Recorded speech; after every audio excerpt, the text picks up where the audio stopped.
And we are live. Okay, so basically, for everyone listening, you're going to hear that crowd in the background because we got our resident scout, TJ, on location in Las Vegas, scouting a How's it lot of going, everyone? players, checking out a lot of players. He's a beat writer for the Denver Nuggets, correct? Yeah, so I cover the Nuggets from Mile High Sports. I'm their beat writer right now. That's dope, man. Very good coverage. We're definitely gonna get y'all set up to go check out his stuff. Let's move on down the line. We got my man in here, resident Celtics fan, because we had to have one, because Ryan is right now.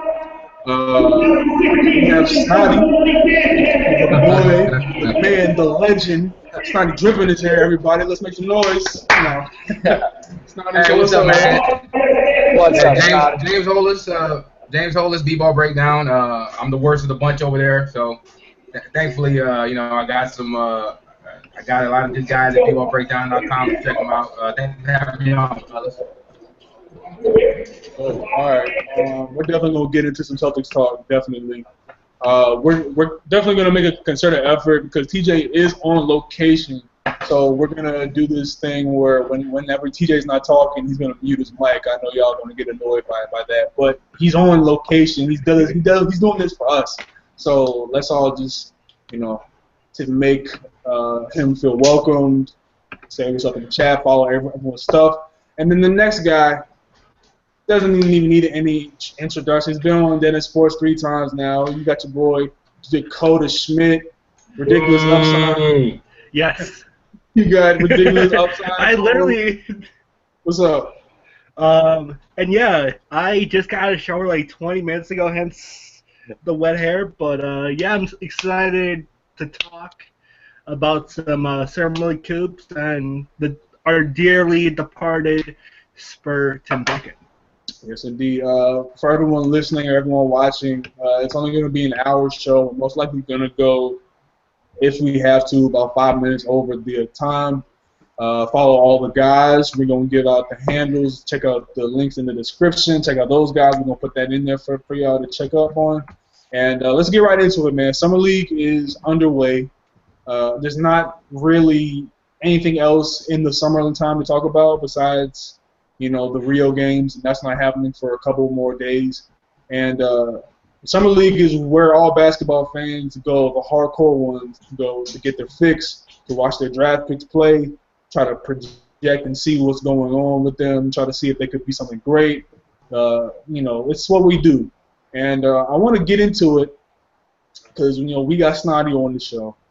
And he was here last week, but technical difficulties, so much respect for him coming back. We'd love to have him here anytime. And I want to talk to Snotty first because y'all drafted Jalen Brown at 3. I want to get your opinion on y'all drafting Jalen at 3, and I want to get your opinion on the things that you've seen from Jalen so far. So what's up, man? Talk to us, man. Yeah, all right. So the night of the draft was my finest hour. I may have reacted a little bit. Wasn't the most. I'm probably the worst Celtics fan you know. Other Celtics fans hate me because I'm very critical of Danny Ainge and how he's doing this rebuild. So draft night was I was hoping. So I did my own mock draft and I figured that we'd probably take Bender at 4. I wanted Bembry. Atlanta. He's in where's Bembry at? He's in Atlanta now, right? Yeah. I wanted Bembry at 16. And I figured we'd take somebody like Anuaku in the 20s. A bouncy, young, shot blocking kind of center. And so I'll say this: I'm not too upset with the Jalen Brown pick. I thought it was a bit of a reach. I really wanted Marquise Chris. I think he's going to be a special player. But I wasn't too upset because I'd rather have Brown than Bender because I think Bender's a long-term project. But from there on out, the draft was all downhill. So. But Jalen Brown, I even before the draft, I can find the tweets and put him out. I thought he was gonna be a good pro. He's athletic, he's bouncy, he's like a prototypical wing. He has a lot of upside. But the NBA landscape is littered with 6'8" athletes who just somehow didn't cut it. I think he's gonna be better than he's gonna make the team. He's gonna be fine. He's not gonna be a bust. But 3 was a little bit high for him, I think. I think if you're going to swing for the fences that high, you got to go for somebody like Marquise Chris. But so I like what I see from him so far. He's aggressive. He'll draw fouls. He still can't really shoot. But that's okay. We got Al Horford, so none of that really matters. Okay, dope. Dakota, I want to get your thoughts on who you've seen, who stuck out to you. I'm gonna throw a name out at you. The man, the myth, the legend, Thon Maker, veteran in this league. This is his 8th summer league, I think. We don't know. We're still figuring that out right now. So talk to me about Thon. You all drafted Thon Maker out of, I believe, I think he's Canadian. No, he's not Canadian. He's Australian, right? Yeah. He's Canadian. He played at the same high school that Jamal Murray played at. Okay, so y'all drafted him at 10. So the 19-year-old Thon Maker is looking very well for a 19-year-old prospect that played no college basketball because he was in high school. He's 19 years old. Just saying out that to you, Q. He's 19. Yeah, right. He's 29 years old. He's 19. But anyways, Thon Maker in the games. In all the summer league games I watched of him with the Bucks, he just looked awesome.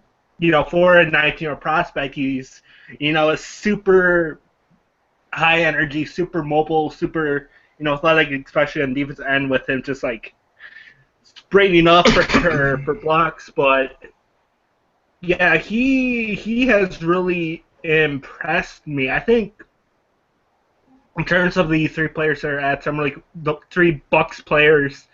Thon Maker, Malcolm Brogdon, and Rashad Vaughn. Maker's the second best behind Brogdon, who has looked absolutely awesome. Like the 23-year-old veteran rookie that he is. But for Maker, I've liked what I've seen. He's shown some range, which I'm impressed with. He nailed a 3 or 2 from beyond the NBA 3, which is very impressive to me.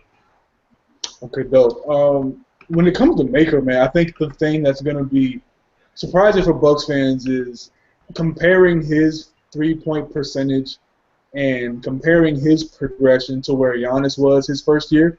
If he meets that or if he exceeds that, I think that's good. I think if he's right around it, that's also good. But if he has a bad season, then I think people will be calling it a reach type of pick. Even though I've seen people say that right now, I believe. What would you consider a good season for Maker? For Maker, are we factoring in if he gets good playing time? Or is he starting? Let's say like 20, 25 minutes per game. If you can give me 12 and 7. No, that's too high. You want too much out of him. For this, and no, the only reason I said that would be perfect. That'd be great. But I mean, this is a team that expects to make the playoffs. They're going to lean heavily on their veterans, and that's where it's going to be kind of iffy because they don't have a lot of developmental minutes just to feed this kid and say, all right, go give me 25 minutes a game. We don't care if you mess up because they expect to be the playoffs this year. Am I correct? So, yeah. I'm going to say for him, if he gives you 8 and 5. In 15 to 20 minutes a night, that's a decent season for him. I think, like I said, I'm one of the people I think it's a reach. That was a reach pick for him. He's good hustle and energy, but I think once they figure him out, he makes a lap around the league. He'll surprise a couple games. Once they figure him out and they scheme for him, then we'll see what he's really made of. Let's see what kind of counters he can come up with to actually still be productive against NBA level talent and length. I gotta agree with Snotty there for sure too. He has been thin when he's been playing here in Summer League. He's been getting moved nonstop. He has had good positioning and used his length well, and he's not jumping on shot fakes constantly. He's not one of those. He has good fundamental team, but he's getting moved by Summer League guards. He's going to need some extra to really supplant himself into that rotation. He's not going to get very many minutes. The weight training is definitely what I was going to say. The weight training is going to. That's why I said That's why I said maybe like Simon said 15, 20 minutes. Like just as a rookie, be like an energy guy at the bench that can help you out on the defense and give you a few hustle plays. I think him and Jalen are going to have a similar season. I think you're going to look at Jalen and you're going to look at their seasons and you're going to be able to compare them in terms of how their coaches use them. I think both have defensive technique and skill, and they have a motor. One of Thon's positives is the fact that he has a high motor. He's pesky on defense. I'm not saying he's elite. I'm not saying he's Kawhi. But he has the tools necessary to maybe one day develop into a nuisance on defense. Jalen the same way. Except Jalen has a grown man's body, and he's one of those guys who he will get to the rim, but he'll just rim out at the like he won't finish. I think summer league so far. Summer league. Yeah, he hasn't been able to finish, man. I was listening to Bill Simmons. Very, very, very sad news. Bill Simmons fears that Jalen might just be that guy who never is able to finish whenever he gets in the open court. I don't know about that. Hey, you know what? Bill Simmons also pulled for James Young to get drafted. Don't listen to anything Bill Simmons says. He's a clown. That's exactly what I was about to say. I was just thinking, I'm like, well, Bill Simmons has been wrong before. But I think they both have the tools. The next person that I wanted to discuss is Brandon Ingram. TJ, have you been able to get a look at Brandon Ingram there in Vegas? I saw him for about 45 minutes or so in his first game, and the majority of that time was before he made his first basket. He had some struggles when he was first starting. Okay. Brandon Ingram's main flags when it came to drafting was very skinny. Very skinny. Will he be able to stand up against those grown man bodies, man? I think that's going to be a struggle for him his first year, but he'll be able to get in the weight room. I think what KD's challenge was, KD was very skinny too. I'm not comparing skill sets at all. I'm just talking about frame. KD's biggest challenge was the same thing, the weight room. And I think a lot of these guys will learn, him and Thon Maker, because they're sticks, man. They'll learn that the power is in the legs more than the upper body. A lot of these guys only care about the upper body now in the weight room. I've been in the weight room before, and people ignore the legs. The legs is where you get, that's where you box out at, and you have to learn to use your legs. You have to be strong as an ox. And I think both were able to learn it, because that's basically what KD does. KD's not getting moved around anymore. His first season, he was getting moved around just a little bit, but he's good now. That's going to be his biggest thing. What's up? Oh, one thing with Ingram as well that gets very much so lost is that he played high school football. He's a very physically minded person. So if he can build up that lower body strength, to bring that same kind of mentality with him, he's not going to have as much of an issue as everybody thinks he is. I think so too. I think from what I heard about his scouting report is, and jump in anybody at any time, I heard that Ingram, he comes from like a physical background. He comes from a place where he wants to really get after it. He was in the Sixers practice, I believe, our workout for him. He was really honoring contact. He was really trying to make a point that his body's going to get better, it's going to get bigger, and he's not going to be, a red flag where he's getting pushed around like a little boy in the paint. Anybody jump in on Ingram? One thing I've noticed about Ingram is I keep hearing the KD comparisons, and I get it because they're similar builds. But when I watched tape of old Kevin Durant in college, even then you could tell he looked massive. He was skinny, but he just looked so much bigger than everybody else. And I didn't get that impression watching Ingram. I know Durant is, even in college, we know he wasn't 6'9". He's about 6'10", whatever, 6'11", and he just seemed like, larger than life. Ingram was like a really tall kid. And I know he's 6'8", 6'9", and he was like a legit 6'9", and I think that's a little different. Even back then, at his length, Durant was able to do, and he was a lot sharper coming out of college than I think Ingram was. That's why the comparison always rung hollow to me. If you watch KD in college, he averaged, 25, 26, 27 in college? That's far different than 17, 18, which is what Ingram put up. I mean, it's a huge difference. So he's going to be great. I understand why he was number 2 pick. And looking at where he's picked, perfect place for him to go because he's not going to have too much of a load on him, but he's going to have plenty of minutes just to do what he needs to do and get reps. And everybody, you guys are exactly right. He needs to bulk up. Weights aren't going to really help right now. I think his body's he's still developing. The main thing with him is eating, and yeah, man, the legs is where it's at. You said it, but like that, some guys are just born with that, dragging that wagon. They're extra in the back to post up. Like look at Jared Sullinger, those guys with wide bases, and he'll never have that kind of base, but he's definitely gonna. He looks wiry. He'll be fine. I think so too. What's up with your analysis, Dakota? Again, I am surprised and not surprised both at the same time. I thought he would, make more of an impact considering how high I was on him. But I agree with Snotty and what you said, Q, and TJ. That's the guy's name. Damn. TJ, that's your name. I'm sorry, I had a brain fart. Apologies. But apologies. Don't even worry, man. Watching people hit half-court shots that are fans at Summer League right now. So. Okay, but yeah, in regards to his weight, he definitely needs to build up because he is just that skinny, slick. He has that skinny, athletic build right now, and that's the thing that's definitely going to need to work on. But his all-around skills haven't really been, evident. Certainly, he's not hitting his jumpers. He's really not, being aggressive when it comes to cutting the paint, which is something that he really was doing. Maybe he needs time to, to blend in with the system, with Luke Walton's system. But yeah, I definitely agree with a lot of your guys' sentiments in regards to Ingram. Well, and we got to understand, man, like, it takes some guys a little longer, especially a guy of his stature, they're so slim, to adjust to the physicality and the speed. And even though this is not the NBA yet, it's still honestly, let's be real, this has probably been the best competition he's seen in his whole career.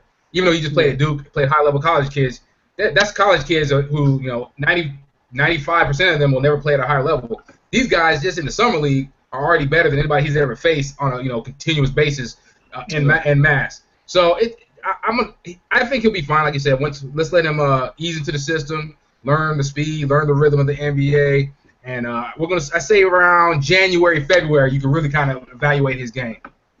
Yeah, it's going to be Karl Anthony Towns had a similar coronation in the NBA. For the first couple of months, he looked good, but he wasn't like, you couldn't tell if it was going to go either way. It was either way with him. With Ingram, I think it's going to be the same way. It's going to be, all right, we'll see who's going to, it's going to be that January, February, just like you said. Next person that I would definitely want to talk about as a Sixers fan, Ben Simmons, the kid, the chosen one. No, I'm kidding. I love Ben Simmons' game. From what I've seen of him, the room for improvement and the ceiling, this is why I always thought he was going to be better than Ingram, and it's still open for debate. This is only Summer League. I could be completely wrong, and Ingram turns into the greatest thing that we've ever seen. But I think Ben Simmons has all the tools. He just needs that shot. And I've seen him take a couple jumpers last night, and the form is there. It's not, it's not Michael Kidd-Gilchrist. It's not that. He has a good shot. He keeps the elbow tucked. It's just a matter of the timing of the release. And it's all in that wrist, and I see sometimes he has an inconsistency. What's up, TJ? The one thing about his shot is that his confidence is completely gone still. He will not take them. If he can find a way to impress himself even just a little bit, to where he starts taking them and starts to develop it and have that shot, it'll take everything off. He's already creating gravity just passing. He's creating gravity with the ability to fly the ball around anywhere on the court at any moment. Odds are, for me, is that he's not going to like that shot for a really, really long time. He's going to be a project when it comes to offensive scoring, in my opinion. It's going to take a while to get him outside of 10 feet. I agree. Yeah, that's one thing I noticed when I watch tape. I had the prohibitive number one. I could look at him. He has the NBA body. He's already physically so advanced. He's ready to roll right now at the box. But like he said, man, everybody we all touched on it. It's like it's almost pathological how scared he is. Not scared, but how he doesn't want to shoot. I was watching tape on him, and there's plays where the shot clock's at 3. He has a man in front of him he can shoot over, and he's passing to his center at the top of the key. It's something they got to really break him out of. And right now, I think the other day he went like 4 for 7 on jumpers, which is great. But I mean, it's one thing to work on something and execute it in one summer league game. Let's see, 15 games in when his legs are starting to go because he's playing so many games and he's fatigued. Let's see how that shot looks. But another thing I noticed about him that it doesn't worry me. It's not. This is anybody watching. I'm not critiquing him. But once he passes that ball, he's content just to stand around until he tries to go get it back. I notice he'll pass that ball and then he won't cut. He won't find an open space in the court. He won't move. He'll just kind of stand there. Or unless I guess the play calls for it, I can see him like, oh yeah, I gotta go over here. So that bothers me, but it's something to watch because we want to see their motor. This is where they're getting their NBA conditioning up. So yeah, he's gonna be a special player, man. I'm not sure how special, but he's gonna be special. I think by year 3 is when we're gonna see the complete game, and that's usually for all NBA prospects. And Dakota will tell you at his work over Ridiculous Upside that year 3, year 4 is usually that year where guys come into their own. And I think this is going to be the same with Simmons. I think this year is going to be all about getting ingratiated for the Sixers. If Embiid can come back healthy, which I'm still praying on that, they're saying he's good to go. I hope he's going to be good. If we can get that front court going and we just have knockdown shooters around Simmons, I think he could average 7 and 6, man. No, not 7 and 6 like points. I'm talking about like he'll probably average around. I'll give him 14. I'll give him 14 and 7. I think he could average that. I really do. With Jared Bayless and Gerald Henderson and Robert Covington, all you gotta do is get open and knock the shot down.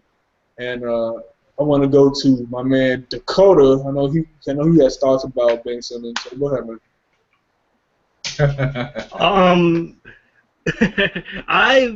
I've been impressed from what I've seen of Ben Simmons during summer league. I'm actually watching a highlight video of him right now. Of course, his court vision is looking awesome.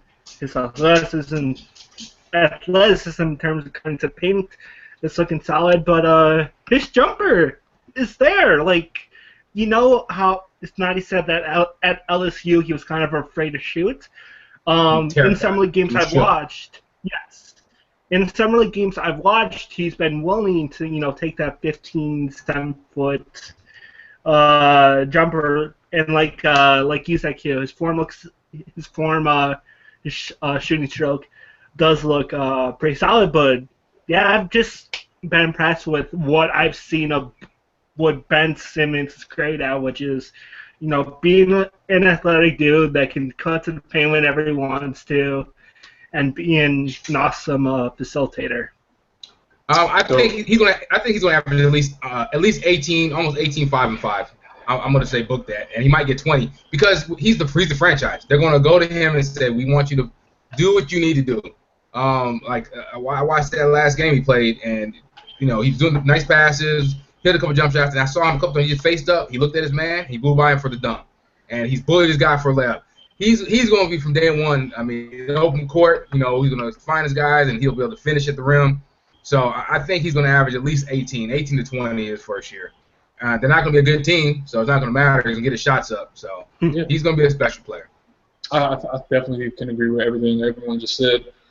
Next player I definitely want to get on because I think my man TJ here, resident scout there in Vegas right now at Summer League. I would definitely want to talk about Jamal Murray real quick. Jamal Murray is he's peculiar to me. I didn't mind if the Sixers had gotten that trade done with the Celtics. I wouldn't have minded Murray. I wanted Dunn, and we'll talk about Dunn next because that boy's balling. But Murray, he's in a weird space with me in Denver. I definitely want to get TJ's take on it because you have Gary Harris there, and I wanted Gary Harris in that draft badly. I knew he was going to be good, but everyone just counted him out.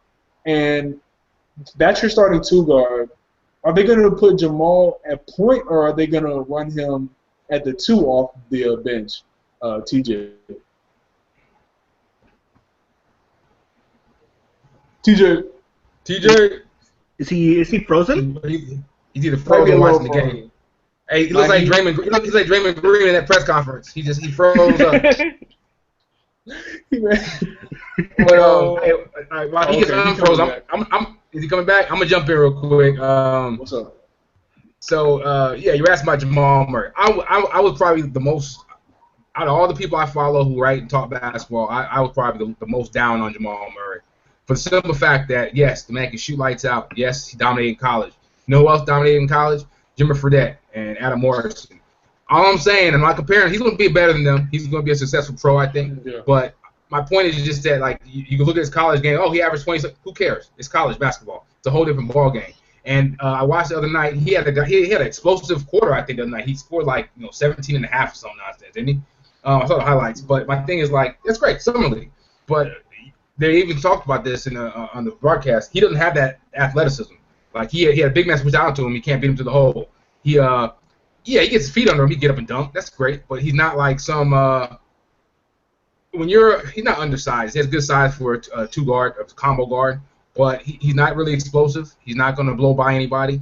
And I think for a team like Denver right now, he's going to start off on the bench, backing up both positions. That's great.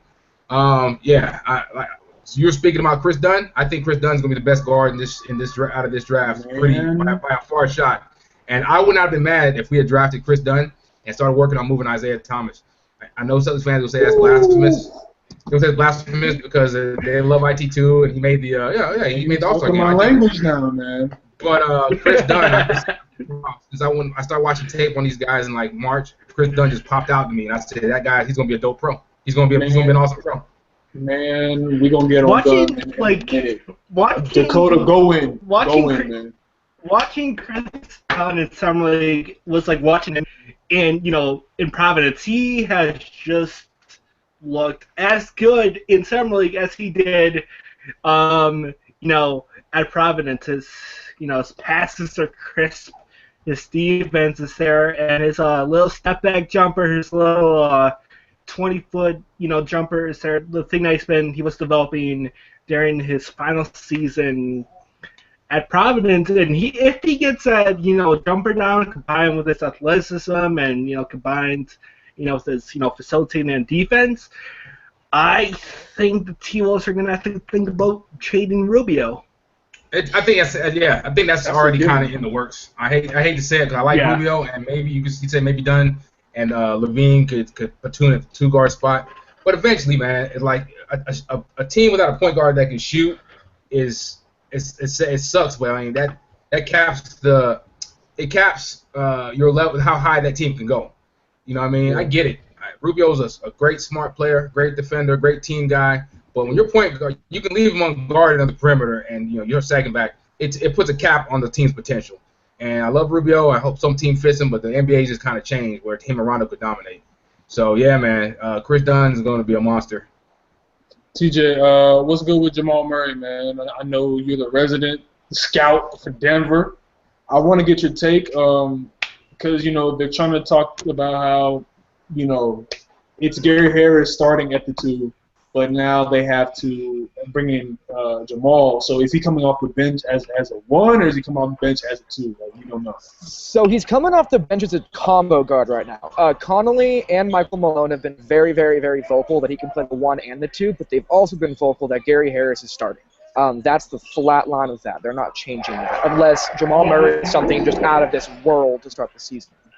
Which I think he could do. I also think the lack of spacing, like you were saying, Snotty, that you don't have a shooting point guard in Moutier. I am a believer that you can have a team that can play well with a non-shooting point guard, especially with a stretch center like the Nuggets have pulled off with Jokic. But I think he'll end up starting by the end of the year. Gary Harris is sad in Denver. The one difference I'm sorry, go ahead. I was going to say the one thing about Moutier is Moutier has almost a Westbrook light, you can get to the rim and get anybody wants on the floor. He's a bigger guard. So yes, the NBA's changed now. Your guard, let's not even say shooting. Your point guard needs to be able to score in some way or fashion. Moutier is going to get to the line a lot, and he'll get to the rim, and his jumper is pretty broke. But he has a scoring touch, not a shooting touch. And that's okay. You can live with that if he brings so much else to the floor. He's still developing. Rubio, like I said, Moutier is awesome. I love Moutier. He was my favorite player, one of my favorite players in that draft. I love that kid. Denver's going places, man. D-Wade made a career out of, not being able to really get, 3-point shots. So It's just a matter of will you honor the contact. A lot of guards are scared because they're worried about their business and their knees. Yep. And guys like Westbrook and guys like Dunn and guys like Moutier, I think by year 3, I think we're gonna see flat like John Wall flashes from Moutier and Kris Dunn. And that's a great segue because we're gonna get right into Kris Dunn real quick. Minnesota's gonna be a problem. Minnesota Timberwolves are going to be a terror in just 2 years. I promise you, y'all do not want to see that starting 5 in 2 years, and everyone knows this. I'm not going to go as far to, coronate them already because the league is on notice, but they still need to work out the Pekovic deal. They still need to work out Rubio trades.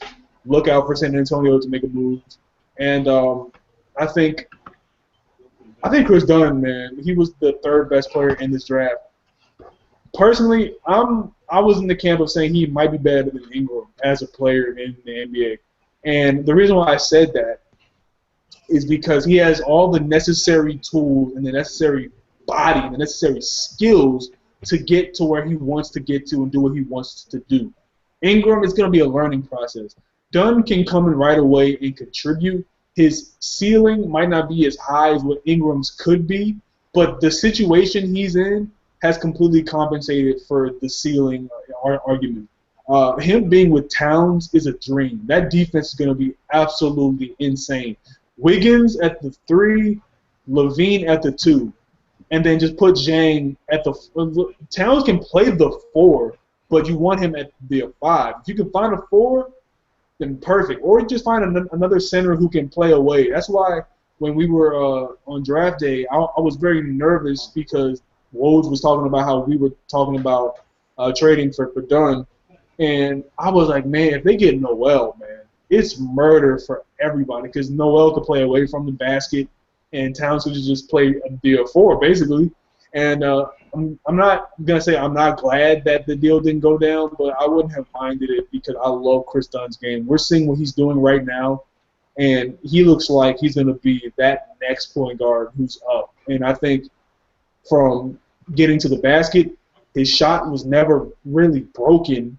It was just, once again, it was a Ben Simmons issue, no confidence. And when his shot is falling, he's one of the best guards in college basketball. He might have been the best when his shot was falling. And seeing what he's doing now in Summer League, I want to go to Dakota to speak on just the Timberwolves in general and how Dunn fits in with them. So Dakota, go ahead. I think I agree with some of your sentiments that the T-Wolves are going to be awesome, but again, what the problem with them last year, and I don't think it's really that much solved with Kris Dunn, even though he's improving and working on that, is the Timberwolves need a perimeter threat.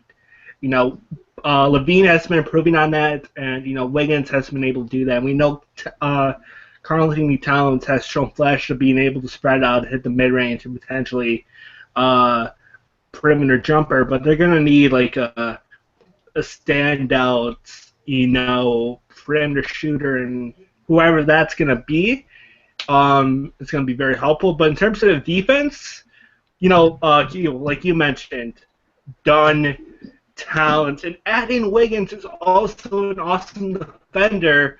It's gonna be nuts. They're gonna be one of the best, if not the best, defenses in around 2-3 years when all the players start to reach their potential and everything just comes together under Tibbs.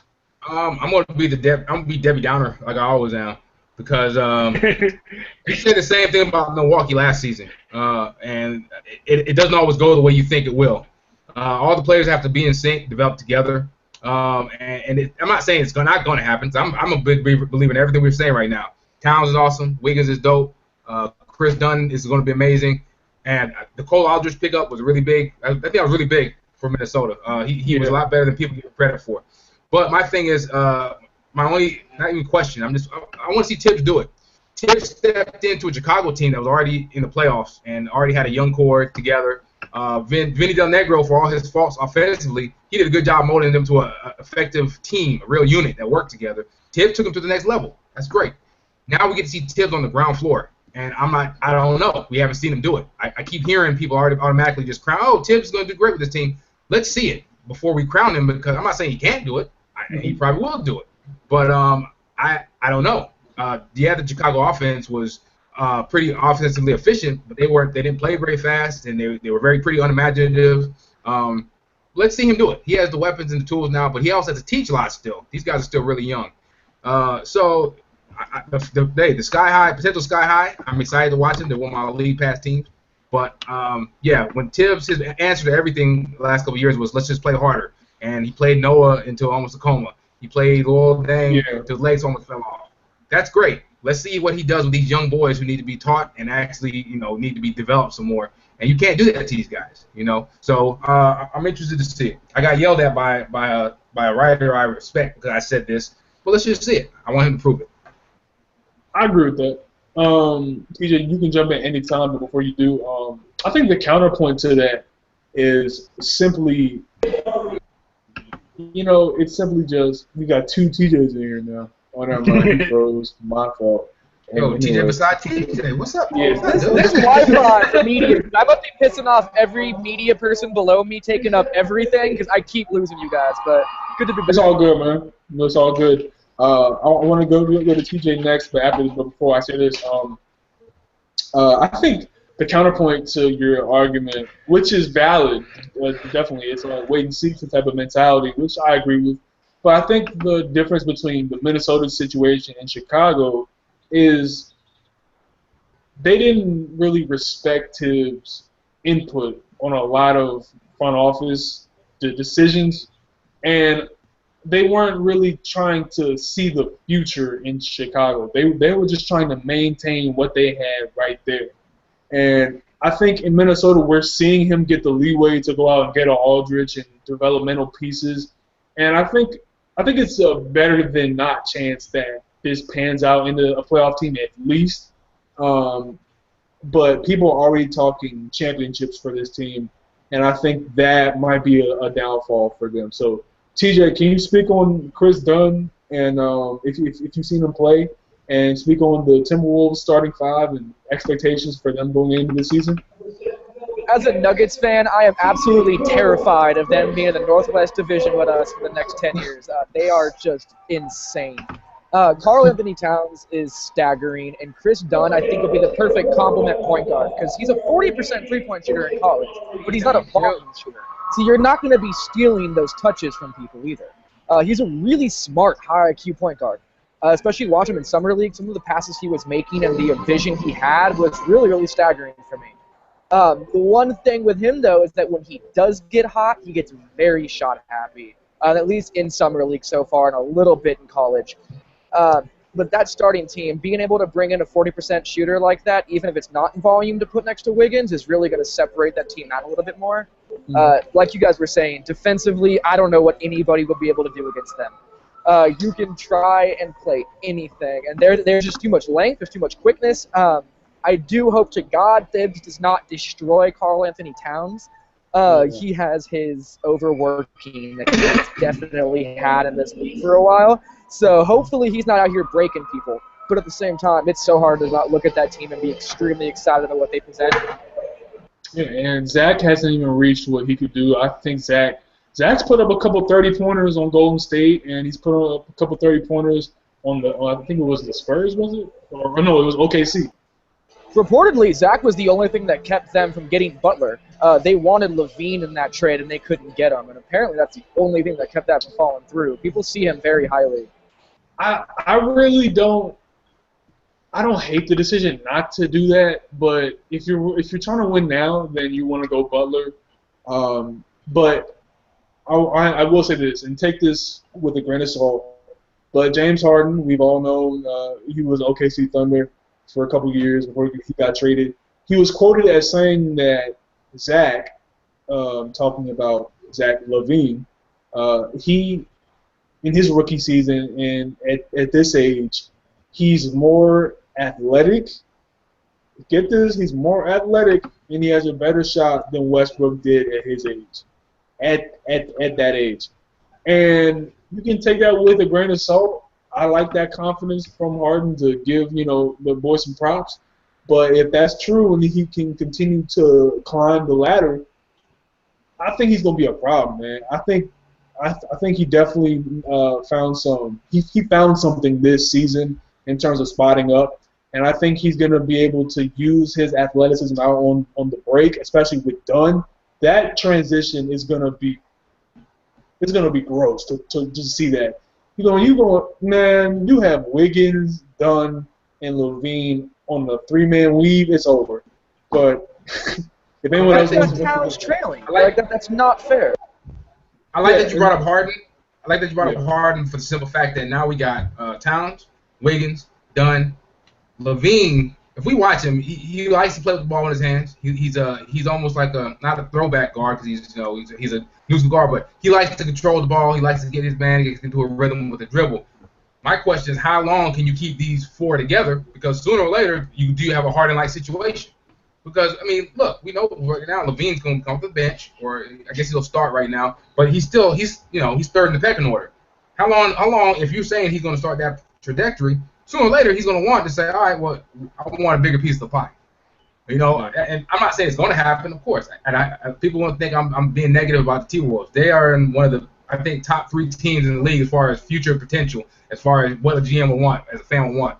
So they're in a great spot. But this is something realistic. Right now, these guys are young, hungry. They're learning and working together. Sooner or later, their games is any of their games going to outgrow what the situation right now? And it's a possibility because Levine is a bad man. That's true. You got 4 guys, and I think that the Timberwolves front office is going to be looking at these guys and saying, we don't want to be in 2017 with the top 5 pick, because down the line you're going to have to pay guys who are potentially going to be commanding $80 million plus. I already know Talon's going to be a $100 million max guy. Andrew is probably going to be that guy. Dunn's probably going to be somewhere around there if they all hit their trajectory. But 2017 draft is going to be even more insane than this draft and last year's draft. And even people are comparing it to 2003 because all these prospects are looking like they're going to be coming in like grown-ass men and just destroying people for some reason. But if that holds true, you don't want to be the Timberwolves in the lottery again and drafting another guy, because down the road, you're going to have to pay 5 guys. And it's just like, if you add a Harry Giles to the situation, shout out to those who know who Harry Giles is, it's going to be absolutely insane for a cap room, But let's be real. We know that they're going to be in the lottery, right? We know they're going to be in the lottery this year. They're not making the playoffs, right? So, I mean, it's a good problem to have, but it's an issue that they got to think of sooner or later, right? It's a good problem with a ticking time bomb on it. Yes. It's counting down the days and the years until you have to pay some of these guys, because people are talking about Karl-Anthony Towns might be a top 12, top 10 player right now. And he's already making those lists, so we're gonna have to see. Next guy I want to get into, Buddy Hield. I'm not that high on Buddy. I really don't have much to say. I saw he was shooting the ball incredibly well. I want to know if TJ got a glimpse of Buddy, see if he found something interesting in his game. So yeah, I've been watching Buddy out here. I've seen 2 games from him now. He shot the ball well. He hasn't created space well. Same issue that Jamal Murray's been having too with Denver, is that you're shooting well, but you're only shooting well when you're wide open. He makes me real nervous when it comes to, is he going to be able to create his own space at the next level? I don't think he has the quickness. I don't think he has the athleticism. And he's decent size. He's not big. He's not Levine long. He's not as quick as Levine. I don't see him as a big difference maker at the next level. Same reasons I'm really nervous as a Nuggets fan about Murray. Same. But Snotty, what's up? I love what Hield. I love his personality, his aura, and hey, shooting is a premium. Everybody wants shooting, but you hit the nail on the head, TJ. I mean, he said it himself. He used to be able to go get the ball, do his thing in college. Again, this is a whole different ballgame. This is only summer league. If they play up on him summer league, imagine you go Andre Roberts on this dude. Arms across the world, can follow him step for step in his jock strap. It's a whole different ballgame. And if you don't have that, you got to have next level speed, athleticism, some combination of those two, and he just doesn't seem to have it. So we'll see how, as his game develops, what can he do to work on getting himself open? How hard is he willing to work on working off cuts, UCLA cuts, running using screens. He's gonna have to like really master those arts of these things to be a successful player on the next level. The shot is there. We all know that. He has the accent. He has the swag. People don't love him. You can't play those. It's not gonna matter in a year.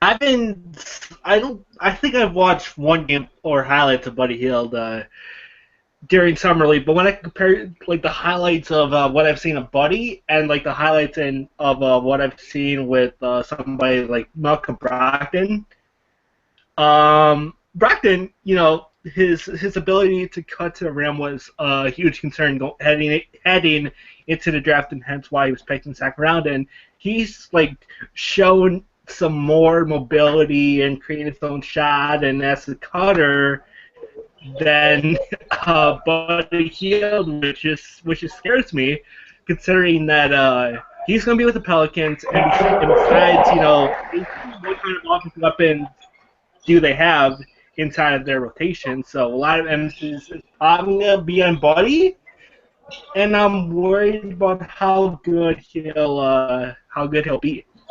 Man, I think he has Jimmer written all over him, man. Wow. Whew. I will go on record, though, for Dakota and say I think Brogdon will have a better career by the end of his career than Hield will. Brogdon's looked great out here. He's moving fantastic. He has a fantastic shot. His IQ is through the roof. He's playing some solid defense, too. His intensity has been unmatched so far when he plays. I think Brogdon is going to be one of the biggest deals in this draft, and he'll have a better career than Hield overall. Wow. I'll say this real quick. Josh Shelby averaged like 27, 5, and 5 in summer league. So we got to take everything we see right now with a little grain of salt. Guys can dominate in summer league and then, you know, just struggle in the regular season. Guys be quiet. What's my man's name from Indiana? Solomon Hill, struggled in summer league. Hey, translated great to the NBA. So but you guys make really good points, especially about Buddy Hield. But he's playing with Anthony Davis, and he has Drew Holiday. So he has guys to give him the ball and to draw attention from him. He has to hit shots. If he can knock down shots, he'll have a place in the NBA. I agree. But I just think Jimmer, man. I just think about, you know, it's like James Young. As a Celtics fan, you know what I'm talking about. He can hit it when it's wide open. When somebody puts a hand up, he forgets how to shoot the ball. And it's just like we have to see. I don't know what you're talking about. James Young doesn't exist to me. We have to see, because we've seen a whole bunch of summer league stars, and then they go into the NBA and they forget how to dribble a basketball. That's why I don't really trust guys who go for 35 and go for 29. You know, I really don't trust those performances from first-year guys. I trust those performances more from second-year guys, because that's what they should be doing. But first-year guys, normally they might just have caught they just probably caught it like a pocket and they just started to shoot, or they were just dominating because they were bigger than everyone else.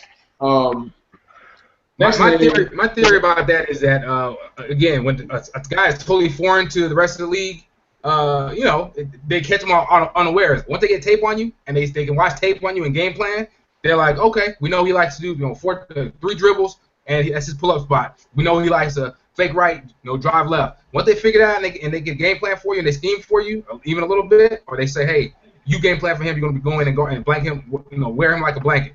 It's over for you, guys. So that's the thing with them. First time around the league, they might do all right. It's how they do the second and third time that tells you if they're a player or not. Yeah. Some names I want to throw out there if anyone wants to jump in on these names. Trey Lyles, I think he'll take another step. Larry Nance, I like his athleticism. I think he's going to be a player in this league. Like Bobby Portis, has attitude. Timotei Luwalu, I love his game. I think he's going to be real good in about maybe a year or two. He's going to be a project, but he's going to come out because he has good defense. He has the athleticism, and I think he's going to be good as a Sixers fan. You got Norman Powell. I think he's going to be a player. I think he has he has steel written all over him. Norman Powell, even though he played for Toronto last year, I think he's made just great strides. He was one of the big reasons why they beat Indiana in that series. He was a great energy guy, could hit the three, I like him. And D'Angelo and Rozier. As a Celtics fan, I would be remiss without talking about this. We're definitely going to wrap up in the next 15, 20. And I wanted to address this because this was breaking news. Boston is involved in, once again, more trade talks.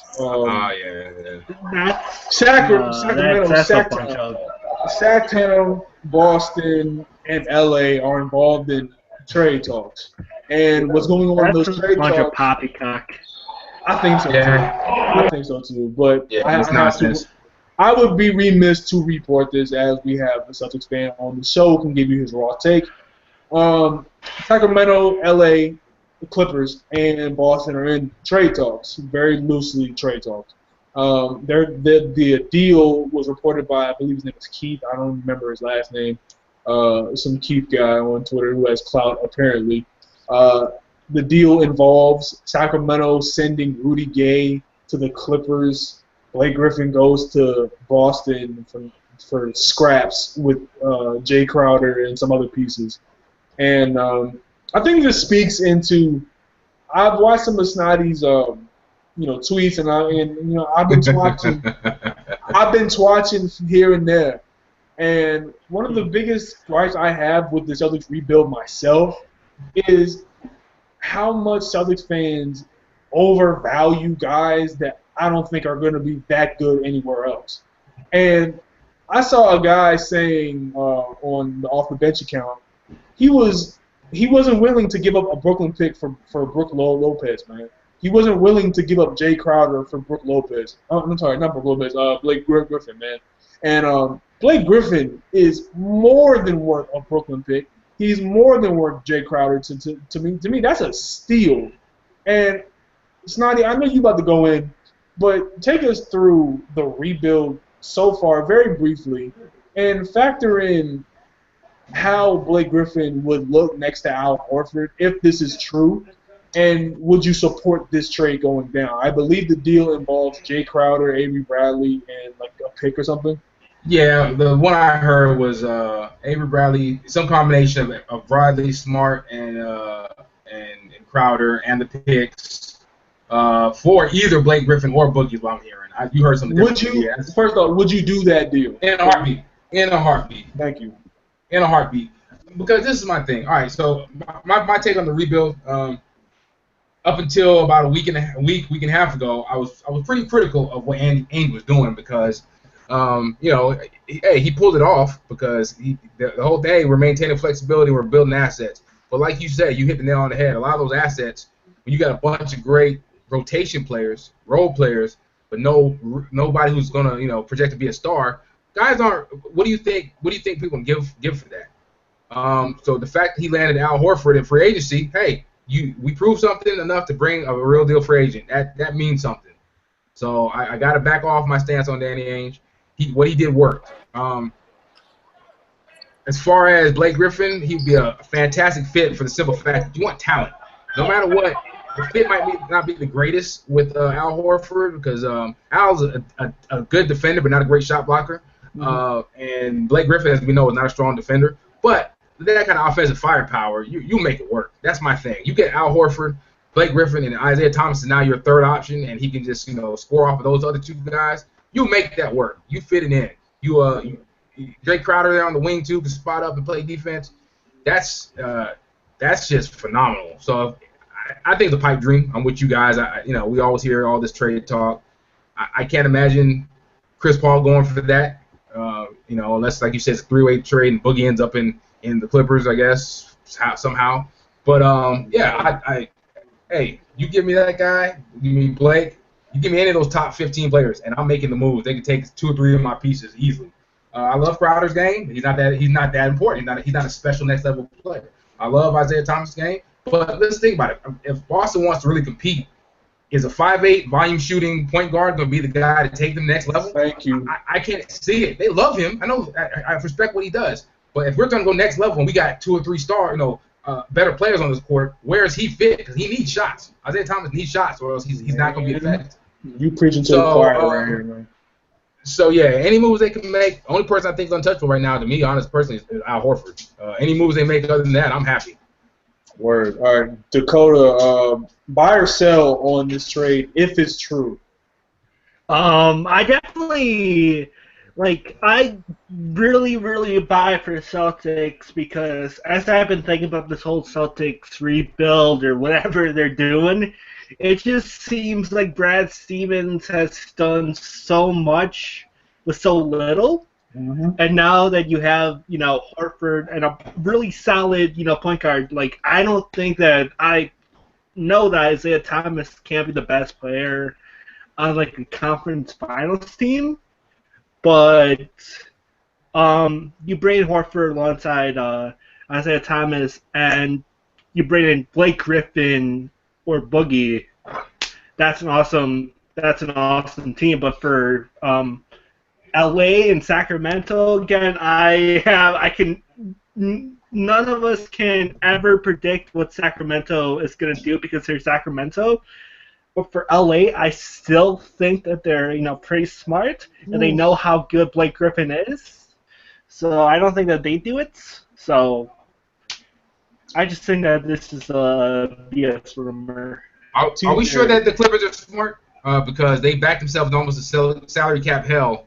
And right now, they really can't make moves, and they can't do much of anything. They had to re-sign Wes Johnson and Rivers, which isn't terrible. But did they really improve? Are they that smart? They re-signed Jamal to 3 years, 40-something million. They had no choice, right? Because if he walks, they still have money to sign somebody else. I don't like what Doc Rivers, the GM, has done.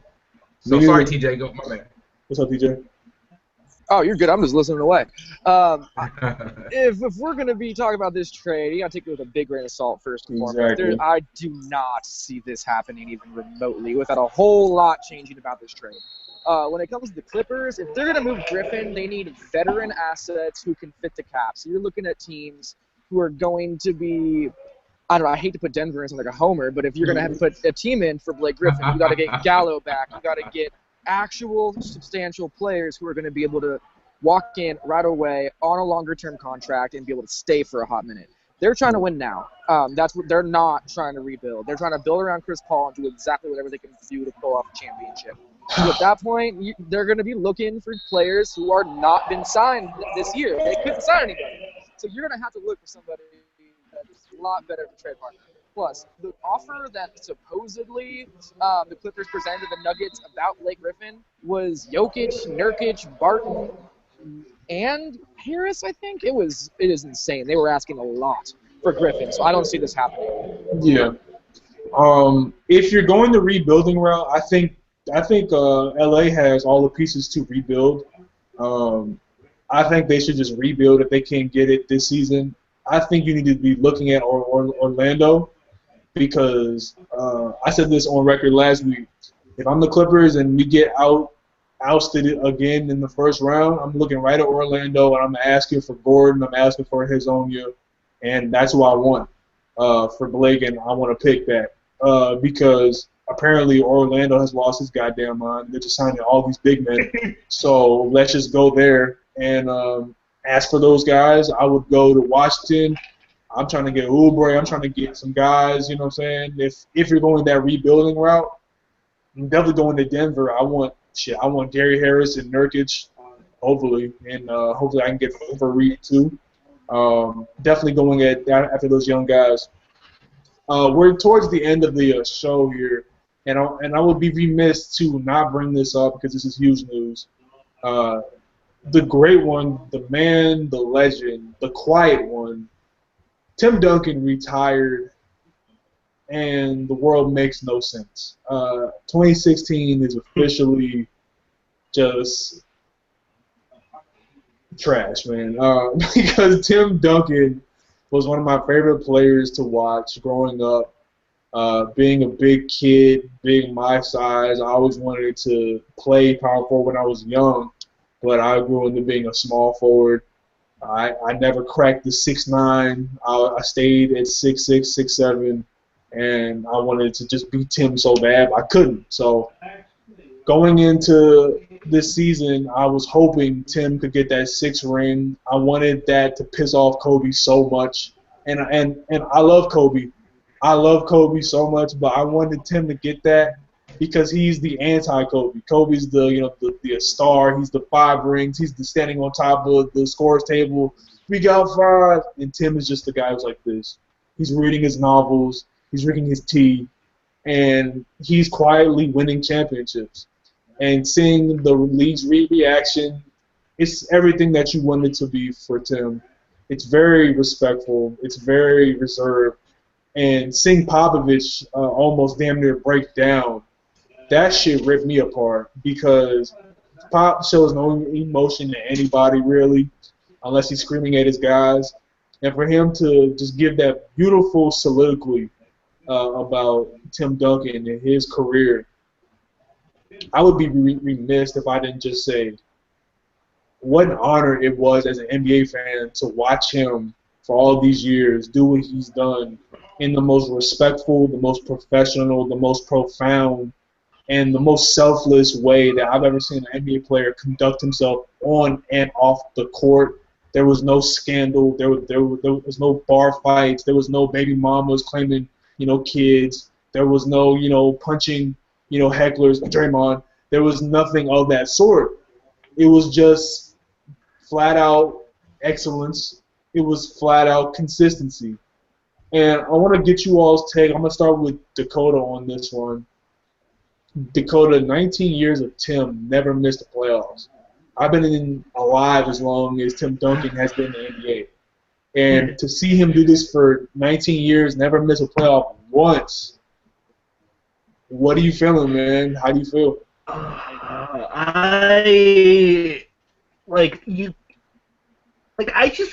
We've been kind of building up toward this for the last few years, but Tim Duncan has been awesome every year before, 2015-16, and we've been kind of building up to it. But when I woke up to that news, I did feel very sad because as long as I've been, an NBA fan, Tim Duncan has always, been that guy, Mr. Fundamental, that awesome two-way player, just awesome dude that you can just enjoy watching him play the most amazing, solid brand of basketball, and him just being entrenched into that Spurs culture for so long that I can't anticipate watching the San Antonio Spurs and not seeing Tim Duncan.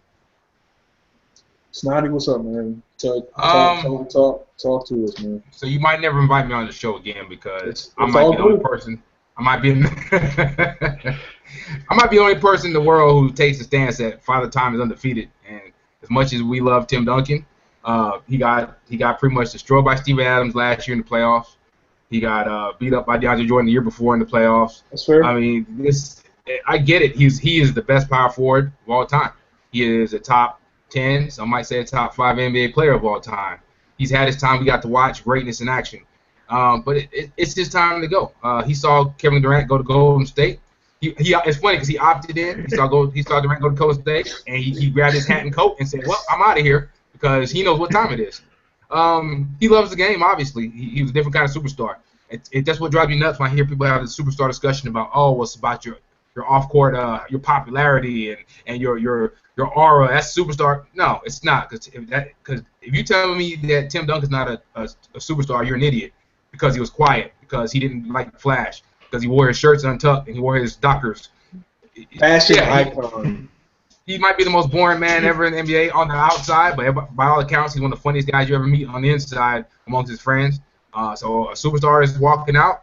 He did everything he could. He had a stellar career, and I'm not sad at all. I'm happy that I got to see him, and I'm excited to see the Spurs in a new era. So Tim Duncan, I tip my hat to you. Everyone, all the power forwards, they bow down to you as you walk out to go sit into your giant Prius and drive off to your warm milk for dinner. TJ. Oh, man.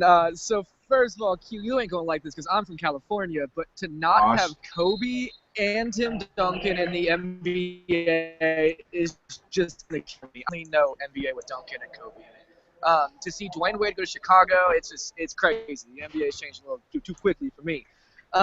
Tim Duncan was special. There might never be a superstar that can act the way that he did, and to go to a small market that at the time and then created into this bigger market like San Antonio, all in the classiest way possible without trying to sell jerseys, just absolutely instrumental for basketball. I've never seen this. I never will again, and I'm just blessed to be able to be a part of it. So, props, Timmy. It's going to be a sad year next year for me.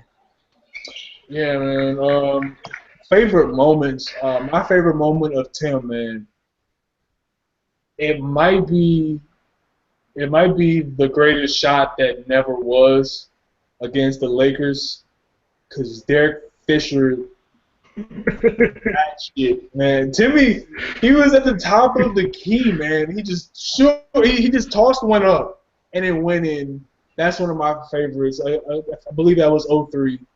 And 05 finals versus Detroit is one of the most underrated performances of a single player, because Tim never brags about it. You know, it's not written about, but very quietly, he was so efficient, he was so prolific, and he was that team went as far as he went. Manu and Tony were just getting their feet under each other, really. They were just coming into their own.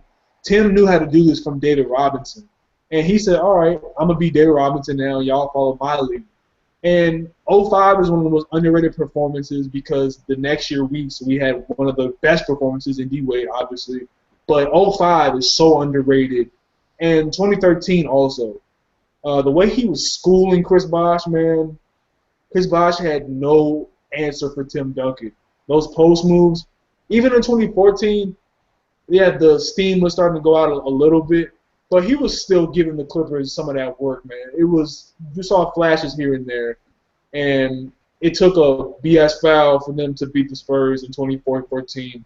And I'm very grateful to watch him. Dakota, Snotty, anyone chime in with your favorite moments on the great Tim Duncan, you know? It's more recent, but I believe it was that 2013 finals. His last finals, just that entire series, it was just the best basketball, the most exciting basketball that I've ever watched. But, unlike, a guy like Kobe, Tim Duncan's more about, like, the experience of just watching him through the years than one particular moment. But, like you mentioned in that 2003 Western Conference Finals, where, he hit that great off-balance shot from the top of the key, and then Derek Fisher did what Derek Fisher did. But Tim Duncan wasn't about moments. He was just about consistency. Snotty? I want to say every time he committed a foul, that face he made, to me, is just one of the funniest things ever. The fact that if you ask Tim Duncan, he's never once committed a foul. He could be standing there holding, Al Horford's head in his hands from his disconnected body and covered in blood, and look at the ref like, what? What did I do? What? That face. And I think on the court last year in the playoffs, man, against the Clippers, the dude was 38 years old, and let's see what he averaged. It was amazing. He was watching the maestro. At 38 he averaged 18 and 11 against the young Blake Griffin and the young DeAndre Jordan. And yeah, DeAndre big, physical. They ran and dunked on his head a little bit a few times, but that was always Timmy's biggest weakness, was running into guys who could get up and down the floor on him.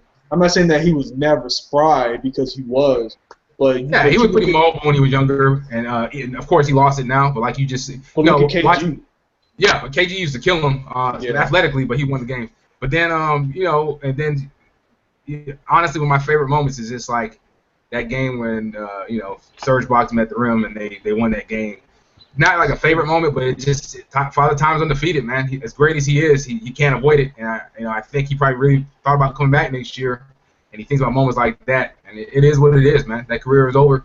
I'm excited to see who's the next star to step in to fill that void. Yeah.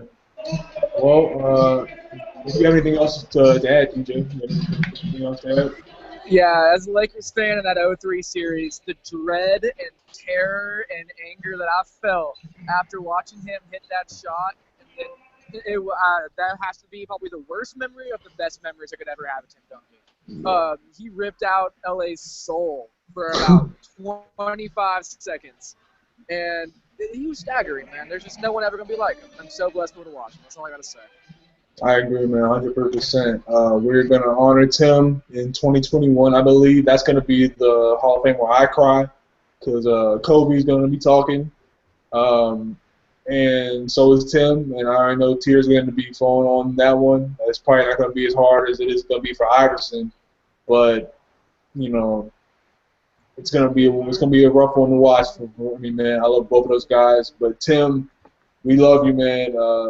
Just so much respect for the career. 19 years, never missed a playoffs. How many guys can say that they haven't missed the playoffs in 5 years span? Not many guys can say that. And it was so beautiful watching his footwork, man. You know, we always talk about Hakeem, and Hakeem hands down has the best footwork I've ever seen for a big man. But Timmy was not that far behind, man. And he's just a model of consistency. And much respect to him, man. I wish him all the best of luck and blessings in his retirement. That's going to be it for us over here at Dead End Sports.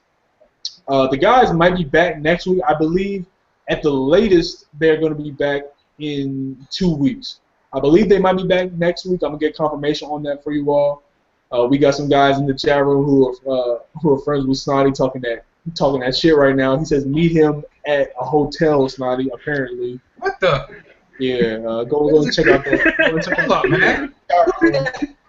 Let me ban whoever said that. Hotel? I have no clue. He wants to have drinks with you or something. I really don't even know. Who's that? What's the chat room at? El Bandito. Do you Hey, El Bandito, you El Blanco when I find out who you are.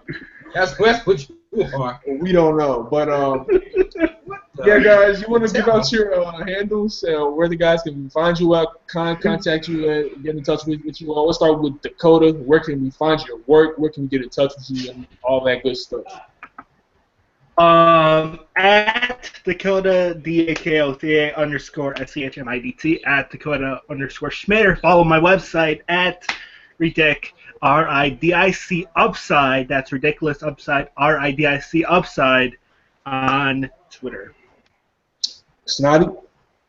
Yeah, I write over there at bballbreakdown.com. Coach Nick, Jesse Blanchard, all those guys over there, they're way better than me. I just talk the most crap, so people like to follow me on Twitter and mess with me.